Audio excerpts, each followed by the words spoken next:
والا جو سانحہ ہے، جس کے اندر ایک نوجوان اپنی جان کی بازی ہار چکا ہے، صرف کس وجہ سے ہے؟ سب سے پہلی بات تو یہ ہے ہمارے انسان دین سے دور ہیں، اللہ تعالیٰ ان کو دین کی سمجھ عطا فرمائے۔ دوسری بات یہ ہے دنیا کے اندر مگن ہیں، اللہ رب العزت ان کو دنیا سے نکال کر، دنیا کی محبت سے نکال کر دین کی محبت اور دین کی اشاعت کی توفیق عطا فرمائے۔ اب کچھ دو دنوں سے یہ بات پھیلی ہوئی ہے کہ قاتل ڈورو پر ہی پابندی مطالبہ کیا جا رہا ہے کہ ان پر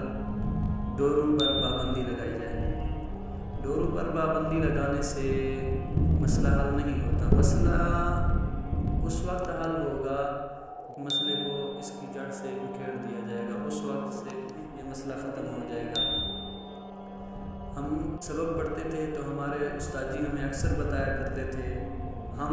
اکثر شکایت کیا کرتے تھے مہنگائی کی، تو استاد محترم ہمیں یہ بتایا کرتے تھے مہنگائی ختم کرنے کا واحد طریقہ ہے، اور وہ کیا ہے کہ جس چیز کے اندر مہنگائی آپ کو نظر آ رہی ہے، یعنی جو چیز مہنگی ہے اس کو خریدنا ہی چھوڑ دو، اس کے بغیر گزارا کرنا سیکھ لو۔ تو آج یہی پیغام دینا چاہیں گے آپ لوگوں کو اور تمام مسلمان بھائیوں کو، یہ جو چیز ہے یہ ہمارے لیے ظاہراً ایک خطرے کی چیز ہے، یعنی گویا کہ اس کے بنانے والے جو کمپنی اس کو بناتی ہے اور جو چیزیں اس کو آگے شیئر کرتی ہیں یا آگے لوگوں کی طرف پہنچاتی ہیں، یہ گویا کہ آج ظاہراً یہ قاتل ہیں۔ میں آپ کو ایک دو واقعے سناتا ہوں جو پہلے بھی گزر چکے ہیں، ایک تو آج آپ کے سامنے ہے فیصل آباد والا سانحہ،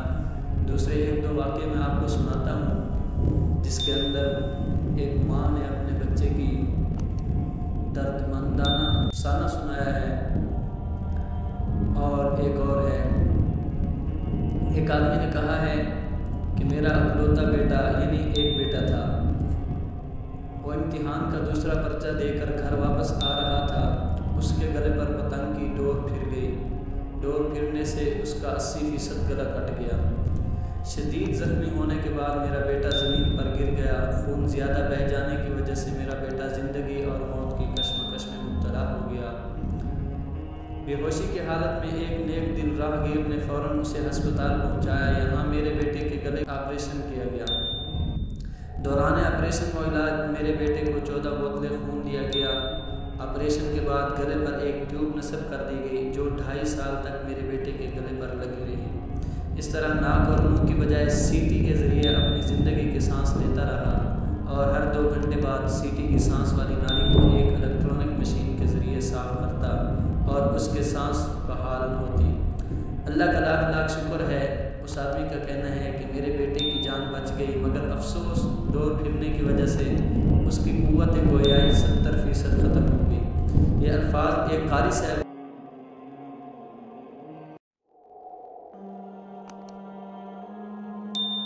دوسرا خط جو میں نے آپ کو کہا تھا ایک بیوہ خاتون نے بھیجا ہے، وہ اپنا دکھڑا یوں بیان کرتی ہے، میں اپنی زندگی میں اس دن کو کبھی بھی بھلا نہ پاؤں گی۔ اس دن میرے بیٹے کے گلے پر کٹی پتنگ کی ڈور پھر گئی، کٹی پتنگ کی ڈور گلے پر پھرنے سے میرا بیٹا شدید زخمی ہو گیا، جس کے بعد اس کی شہر کٹ گئی، زیادہ خون بہہ جانے کی وجہ سے موقع پر ہی وہ جاں بحق ہو گیا۔ اس دل خراش سانحے کے بعد سے میں اب تک میں شدید سکتے کی حالت میں ہوں، میرے خاندان کے افراد ہر وقت شدید حالت غم میں رہتے ہیں، ہمیں کسی پر بھی چین نہیں آتا، میری آنکھوں کے سامنے ہر وقت میرا مرحوم بیٹا گھومتا رہتا ہے۔ آپ اس بد نصیب ماں کے قرب کا اندازہ لگائیں جو اپنے جوان ہیرے جیسے بیٹے کے سر پر صحرا دیکھنے کا خواب دیکھ رہی ہو، اور اس کے جوان بیٹے کا سفید کفن میں لپٹا ہوا لاشا اس بوڑھی آنکھوں کے سامنے پڑا ہو۔ گزشتہ سالوں سے کتنے غریب والدین کے جوان سال بیٹے اس خونی کھیل کے اندر بھیڑ چاڑ چکے ہیں۔